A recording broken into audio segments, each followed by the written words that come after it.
The Grand Canyon in Arizona is a natural formation with layered bands of red rock, revealing millions of years of geological history in cross-section.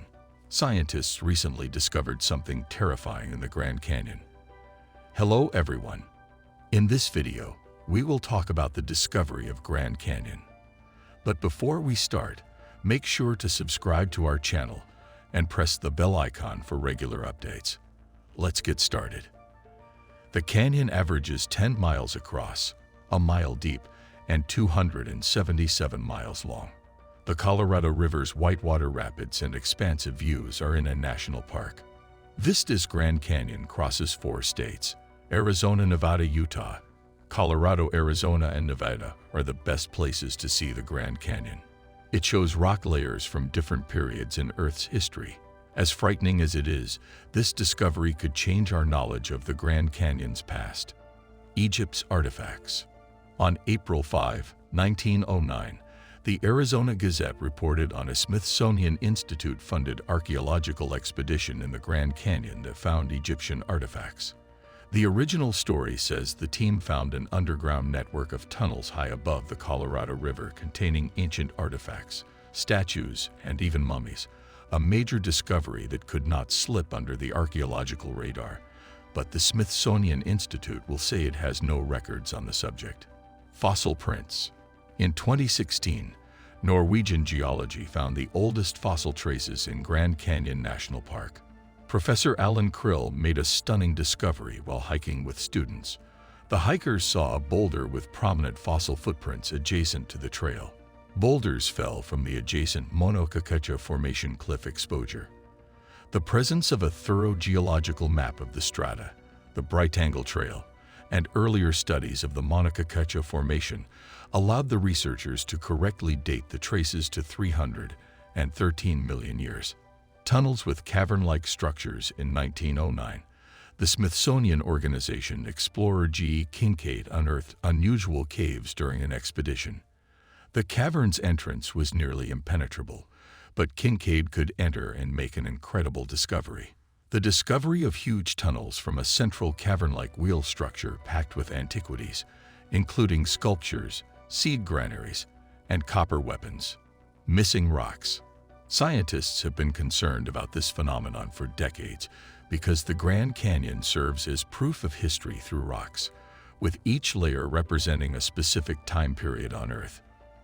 Imagine then learning that rock layers dating back over 1 billion years are missing from the geological record of the Grand Canyon, known as the Great Unconformity.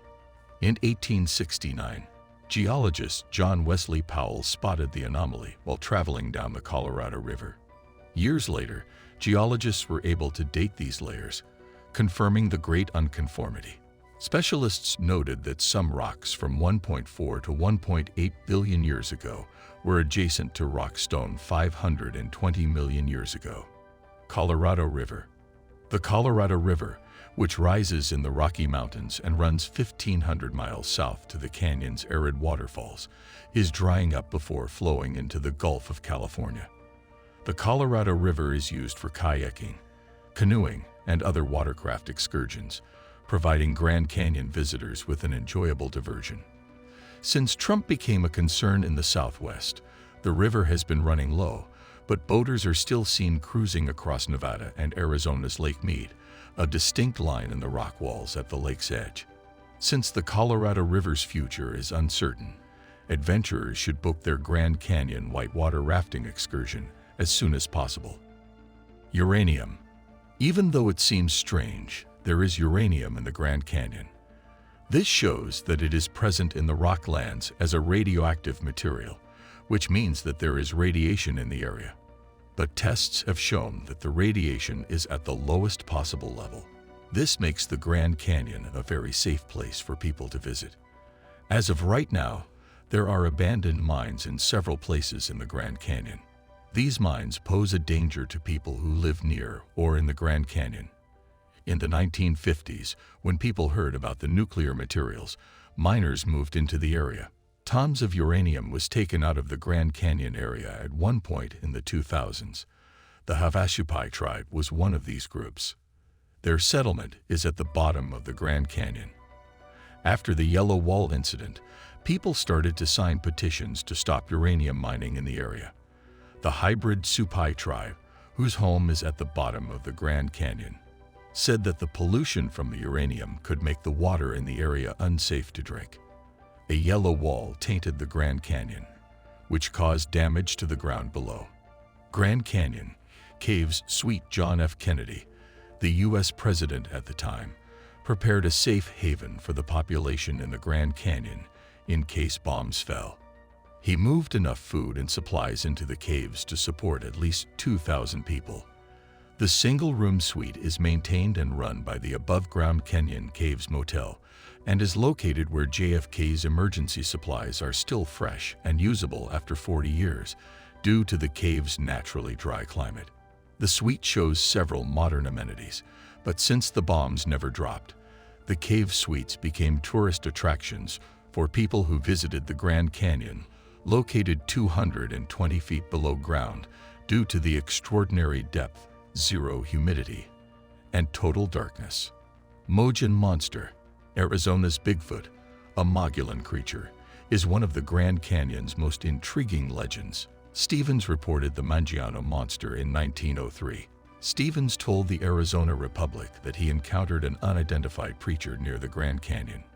He called the creature the Wild Man of the Rocks and said it had white hair on its head, a long white beard that reached his knees, and a long white tail that reached his feet. Stevens first spotted it eating a freshly killed cougar while squatting over it. Stevens tried to stay calm, but the animals detected his presence, turned to face him, locked eyes, and let forth the strangest, most otherworldly screams. Imagine a 7-foot screechy Mojan monster with black or reddish hair and no hair on its face, chest, feet, or hands. He has square eyes and a deep skull. It also has a thick, bushy beard.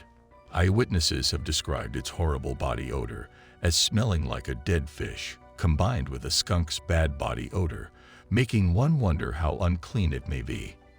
Like their Aikman sightings, Braille's upper arms are large and dangle down to its knees. The majority of hikers and campers in Rim region said that the Rokio monster would invade their campsites at night and take matters into their own hands, throwing furniture and opening backpacks. Some say they were pelted with stones and warned by forest screams. That's it for today. What do you think about this incredible discovery? Let us know in the comment section. Please like and share our videos. Don't forget to subscribe to our channel and press the bell icon for regular updates.